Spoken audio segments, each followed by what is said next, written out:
ਕਿਵੇਂ ਬਾਹਰ ਆ ਗਿਆ ਤੈਨੂੰ ਸੌਂਦਾ ਨਹੀਂ ਚੁੱਪ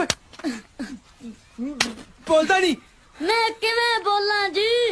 मैं किवें बोला जी मेरा बापू महीने दा बीमार पे अज उठया ते अज ही काम ते गया जे अज भी पै गया ठेकेदार ने उसनू दिहाड़ी तो हटा देना ते फिर साडे घरे रोटी नहीं पकनी पर जे तुसीं लोग चाहुंदे हो भी असीं ऐ भुखे मर जाइए तां मैं बोलांगा तां मैं बोलदा कालियां इट्टां काले रोड मींह बरसा दे